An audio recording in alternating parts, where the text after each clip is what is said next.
it, bitch.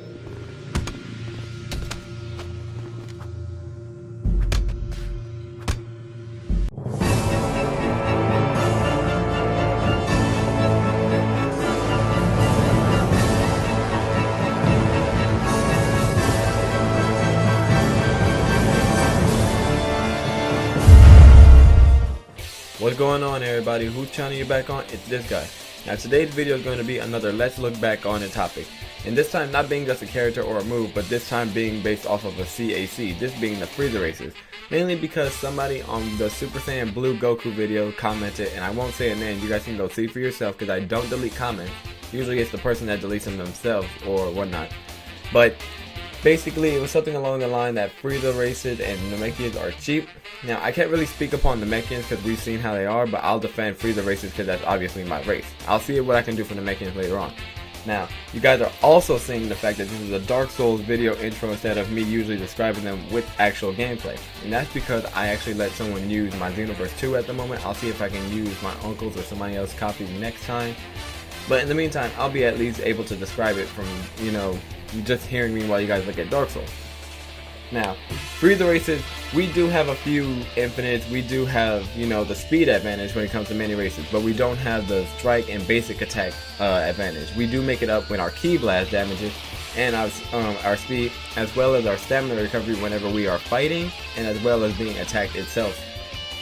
There are problems really because, with male Saiyans you can do it as well with, Frieza races because you can knock them away, use perfect shot, big bang attack, vanish a ball, one of those really OP moves, quote unquote, and that could actually do a lot of damage on somebody. As well as, our golden form death beam, but you can't really be mad at our transformation when you can have Saiyans who can warp any chargeable move, giant Namekians who was the OP race in the very beginning. Not to mention Purification if you just mash L1, and then Powerful Pro from what we've seen with Super Itachi and other humans who thought they can, win with the health advantage and just run away at a point or whatnot. You're going to see more Ki Blast based builds, more than, obviously your striker based Friezas, because that's not what we're really known for. I was probably one of the only, if not the only, or one of the few that's actually done something like that, because obviously everyone wants to be OP in a specific area, usually Ki Blast based, unless you're a human or someone that, mains in strike based or basic attack stuff. But none of these actually make a character, or in this case a CAC, cheap about it. It's only how the person played as them, as well, not even the moves, mainly how the person played as them. That's the only thing. Now, I do have two old videos that I have, one for my, I guess you could say half like hybrid Ki Blast and strike, because it has two strike moves, and then the other is a full infamous strike build, because obviously you don't see the strike build on Frieza that much. And this is just a heads up because I know the beta's coming out tomorrow or whatnot. I'll most likely see if I can get some footage on Naruto, the Boruto, Shinobi Strikers, because I've actually been waiting for this since they actually announced it in any of the headlines of Bandai or whatnot.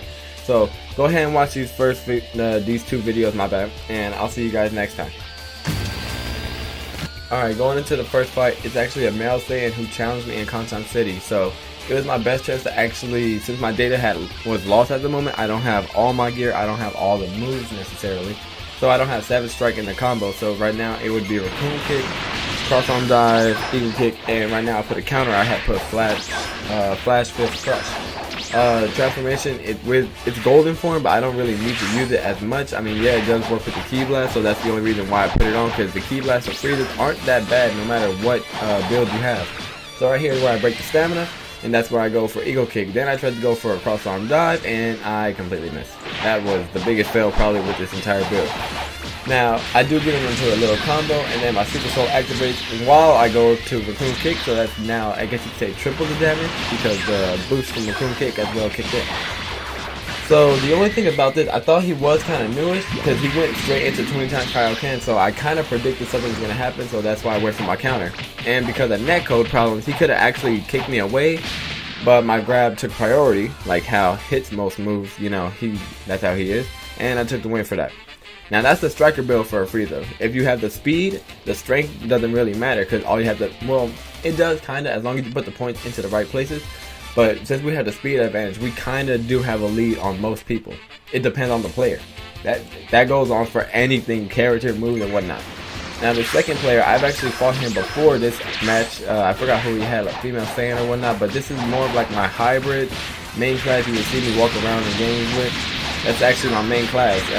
As you guys can see, that's actually an infinite right there. It can continue on as long as you do the slide kick for a Frieza, you can go straight into another one. I'm not really trying to say like, oh, you should rely on infinites, but that's an infinite you guys might want to learn as a Frieza. Now you can see the damage right here as of a, Ki Blast. With Whirlwind Blade, that's a lot of damage just by itself. Now, I could have done multiple, but I decided not to. And Lightning of Absolution does even more damage with it. And some people say that move needs a buff. A buff on a Frieza race with that move, it'll be overpowered. So let's just keep it the way it is.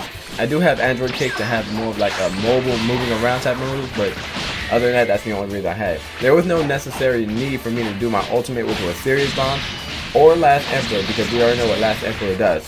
So at this point, after this clash again, I go straight for Potential Unleashed, and then around this moment is when I actually do finish him off with Android Kick. So I'd like to thank you all again for watching. I'll see what I can do later on with more videos coming up soon. Stay tuned. Thank you again for watching. I'll see y'all later.